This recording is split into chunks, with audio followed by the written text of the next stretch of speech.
Hello friends, स्वागत है आपका हमारे चैनल पर जिसका नाम है पृथ्वी स्टडी पॉइंट। क्लास है इंजीनियरिंग की और आज हम पढ़ने जा रहे हैं ISO 14000 के बारे में। सब्जेक्ट है प्रोडक्शन मैनेजमेंट। ठीक है, लास्ट जो क्लास हुई थी बच्चों, काफ़ी टाइम हो गया, ISO 9000 सीरीज़ के बारे में हुई थी। उसके लेक्चर नोट्स प्रोवाइड कराए गए थे। तो आज जो है ISO 14000 के लेक्चर नोट प्रोवाइड कराए जा रहे हैं। जैसे ISO 9000 सीरीज जो है वो क्वालिटी से रिलेटेड था, ISO 14000 जो है वो इन्वायरमेंटल इश्यूज से रिलेटेड है कि जो आपकी ऑर्गेनाइजेशन है, जो भी ऑर्गेनाइजेशन है, वो प्रोडक्शन करते समय इन्वायरमेंट के बारे में क्या सोचती है या क्या ऐसे डिसीजन लेती है जो इन्वायरमेंट को नुकसान ना पहुंचे। ठीक है, या अपने प्रोडक्ट के द्वारा या अपने प्रोसेस के द्वारा वो इन्वायरमेंट को हार्म नहीं पहुंचा रहे हैं, इस चीज़ का वो जो है सर्टिफाई करते हैं। ठीक है, तो उस स्थिति में ISO 14000 का सर्टिफिकेशन जो है कंपनी को मिलता है। ठीक है, तो जैसे कि हमें पता है कि थ्योरी का ही टॉपिक है, तो उसी तरीके से नोट्स हैं जो आपको एक बार पढ़ लेने, उसके बाद जो है फिर आप अपनी लैंग्वेज में लिख सकते हैं। लेकिन कुछ चीज़ें ऐसी हैं जो आपको याद करनी पड़ेंगी और वो वैसी ही लिखनी पड़ेंगी। ठीक है, इतना बच्चे सभी समझते ही हैं, बाकी चीज़ें जो है आप थोड़ी बहुत बना के जैसे अपनी लैंग्वेज में लिख ही लेते हैं। तो इसी के बारे में बात करते हैं। तो ISO 14000 में क्या होगा कि आपके दो तरीके के इन्वायरमेंट आपको देखने हैं, जिसमें आपकी बात करें कि कंपनी के अंदर का इन्वायरमेंट और बाहर का इन्वायरमेंट। अब यहाँ दोनों तरीके की बात करते हैं कि कंपनी के अंदर इसलिए बोल रहे हैं जब आप प्रोडक्शन कर रहे हो, ठीक है, यानी कि मशीनिंग करते समय, प्रोडक्ट के बनते समय आप इन्वायरमेंट का क्या ध्यान रख रहे हो। ठीक है, ये आपकी जैसे आपकी मशीनें हैं, सपोज़ कि मशीनें इतनी है कि नॉइज़ कर रही हैं, तो वो नॉइज़ पॉल्यूशन क्रिएट कर रही हैं, तो क्या आप वहाँ कुछ ऐसा सुधार कर सकते हो कि मशीनों की साउंड को कम किया जा सके। या आपका कोई ऐसा प्रोसेस हो रहा है जिससे स्मोक निकल रहा है, ठीक है, या कोई तरीके की जैसे फर्नेस है, भट्टी है, वहाँ पे आप हीटिंग कर रहे हो, तो इन्वायरमेंट में जो है आप गर्म गैसें छोड़ रहे हो। ठीक है, वहाँ पे आप इन्वायरमेंट को हार्मफुल पहुँचा रहे हो। तो ये वाला जो आपका इफेक्ट है, ये आपका ड्यूरिंग द प्रोसेस है। ठीक है, मैन्युफैक्चरिंग करते समय जब कंपनी में आपका प्रोडक्ट है, उस समय आप क्या इन्वायरमेंट पे इफेक्ट डाल रहे हो। ठीक है, और उसके बाद आता है आउटसाइड द इन्वायरमेंट, मतलब आपकी कंपनी के बाहर। तो कंपनी के अंदर कैसे इफेक्ट करता वो तो मैंने आपको समझा दिया, कंपनी के बाहर कैसे इफेक्ट करता वो भी आप समझ लीजिए। जैसे सपोज़ कीजिए ऑटोमोबाइल मैन्युफैक्चरर कंपनी है, ठीक है, तो आपने इस तरीके की गाड़ी बनाई है, बनाते समय जो आपने मशीन यूज़ की, ठीक है, या जो प्रोसेस यूज़ किया, एक बार तो आपने वहाँ इन्वायरमेंट को अफेक्ट किया। उसके बाद जब आपने गाड़ी बना दी है, अब वो चलेगी तो सड़कों पे ही ना। ठीक है, तो अब वो क्या रहेगी, जब तक भी उसकी लाइफ है वो चलेगी, वो इन्वायरमेंट को अफेक्ट करती रहेगी। तो वहाँ पे आपको ऐसे प्रोसेस बनाने की, आपके जो इमिशन है, ठीक है, जो इन्वायरमेंट में छोड़े, जब वो स्मोक निकलता है साइलेंसर से, तो वहाँ पे आपने क्या ऐसे प्रोसेस किए हैं कि आप जो एग्जॉस्ट से ज़्यादा हार्मफुल गैसें नहीं निकल रही हैं, या वो ज़्यादा टेम्परेचर पे नहीं निकल रही हैं। तो इन चीज़ों को कम करने के लिए, आप समझ पा रहे हैं मैं क्या कहना चाह रहा हूँ। तो प्रोसेस के अंदर, मतलब कंपनी के अंदर भी आपका प्रोडक्ट इन्वायरमेंट को अफेक्ट करता है, और कंपनी के बाहर भी आपका प्रोडक्ट जो है इन्वायरमेंट को अफेक्ट करता है। ठीक है, ये तो एक ऑटोमोबाइल का एग्जाम्पल था। आप कोई और एग्जाम्पल भी ले लीजिए। मान लीजिए जैसे और भी होते हैं, जैसे इलेक्ट्रॉनिक आइटम होते हैं कि मोबाइल की बैटरी हो गई, या और कोई ऐसा आइटम हो गया कि जब तक वो यूज़ होगा तो वो यूज़ होता रहेगा, लेकिन जब वो बाद में ख़राब हो जाएगा तो उसको डिकम्पोज कैसे करना है, उसके बारे में आपने क्या गाइडलाइन बनाई है, किस तरीके से उसको फॉलो करना है। ठीक है, तो इन सब चीज़ों के बारे में जो है ये ISO 14000 जो है सर्टिफिकेट है, क्योंकि हम सभी जानते हैं कि इन्वायरमेंट में हम रह रहे हैं। ठीक है, तो इन्वायरमेंट को सेव करना हम सबकी रिस्पॉन्सिबिलिटी है। ठीक है, उसी को ध्यान में रखते हुए ये सर्टिफिकेशन दिए जाते हैं कि जो कोई कंपनी है, अगर उसकी सर्टिफिकेशन पे लिखा है कि ISO 14000, तो यानी कि वो ये तय कर रही है कि वो जो भी प्रोसेस करना चाह रही है, उसमें वो जहाँ तक संभव हो सके वो इन्वायरमेंट को दूषित किए बिना अपने प्रोसेस को पूरा कर रही है। ठीक है, आगे बढ़ते हैं।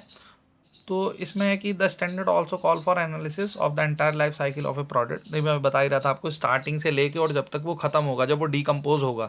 ठीक है, तो वो सारी चीज़ें हमें जो है प्लान करनी है कि जब वो ख़राब हो जाएगा, मतलब जब उसकी लाइफ ख़त्म हो जाएगी, तो उस मटेरियल का या उस कंपोनेंट का, ठीक है, क्या करना है, कैसे उसे रिसाइकिल करना है। ठीक है, ताकि वो पॉल्यूशन ना हो, हमें डीकम्पोज ना करना पड़े, रिसाइकिल रीयूज़ हो जाए। तो इससे क्या होगा, एक तो कॉस्ट भी हमारी इफेक्टिव होगी, है ना, और दूसरी चीज़ ये है कि हम इन्वायरमेंट को भी हार्म नहीं पहुंचाएंगे।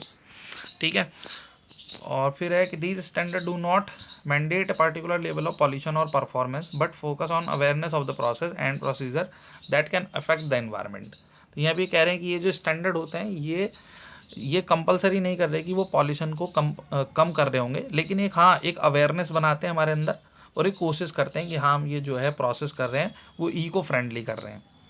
ठीक है, आगे देखते हैं सम ऑफ द ISO सीरीज। जैसे 9000 में सीरीज़ थी बच्चों, उसी तरीके से यहाँ पे भी सीरीज़ है।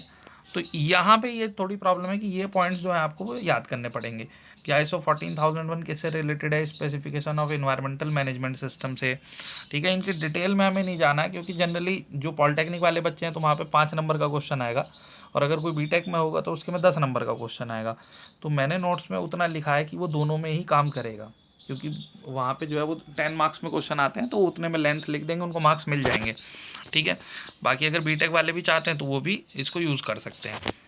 उसके बाद जैसे 14004 गाइडलाइन स्टैंडर्ड के बारे में है, 14010 और ISO 14015 में environmental auditing and related activities, इसमें इन चीज़ों के बारे में है। तो ये जो पॉइंट्स हैं बच्चों मैंने तो कुछ एक्स्ट्रा लिखे हैं, आप चाहें तो इनमें से कुछ कम भी कर सकते हैं। ठीक है, तो आप चाहें तो इसमें से कुछ कम भी कर सकते हैं, ऐसा नहीं है, लेकिन आप ये जो मेन पॉइंट्स हैं कुछ तो वहाँ पे लिख के आएँ, उससे क्वेश्चन पे इफेक्टिवनेस बढ़ती है और आपके मार्क्स भी अच्छे आएंगे।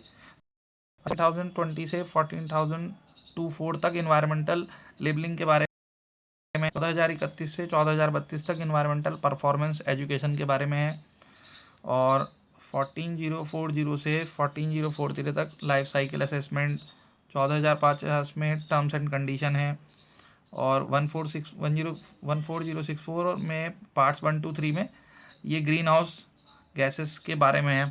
ठीक है, जैसे मान लो कोई रेफ्रिजरेशन की कंपनी है या और एयर कंडीशनिंग की कंपनी है तो वहाँ पे ज़्यादा जो गैसेस हैं वो क्या कहते हैं एमिट होती है, मतलब उत्सर्जित होती हैं, तो वहाँ पे इन चीज़ों का होना बहुत ज़रूरी है। ठीक है, तो जैसा प्रोडक्ट बनेगा उसी तरीके, जैसे हमारी पेंट शॉप होती हैं, ठीक है, या जो हमारे पावर प्लांट होते हैं जहाँ पे किसी तरीके का बॉयलर यूज़ हो रहा हो, ठीक है, फर्नेस यूज़ हो रही हो, तो वहाँ डिफरेंट तरीके पॉल्यूशन ज़्यादा क्रिएट होते हैं, तो वहाँ पे हम लोगों को ज़रूरत है इन चीज़ों को कंट्रोल करने की। ठीक है, अब इसके बाद बात आती है कि ISO 14000 सर्टिफिकेट लेने का क्या बेनिफिट है। ठीक है, तो देखो अगर हम ये कहें कि मान लीजिए किसी कंपनी को ISO 14000 सर्टिफिकेट मिला हुआ है, ठीक है, तो सबसे पहले हमारे दिमाग में क्या इमेज आएगी कि इस कंपनी में जो भी प्रोसेस होता होगा वो इन्वायरमेंट को ध्यान में रख के होता होगा, और इन्होंने जो प्रोडक्ट तैयार किया होगा वो भी इन्वायरमेंट को ध्यान में रख के ही किया होगा। ठीक है, अच्छा दूसरी चीज़ यानी कि कस्टमर में क्या जा रहा है, कस्टमर में जा रहा है एक क्या कहते हैं इन्वायरमेंट के प्रति कि ये अच्छा है। अगर मान लो कस्टमर ऐसे हैं जो इन्वायरमेंट का ध्यान रखना चाहते हैं तो वो भी जो है उस कंपनी से डील करेंगे।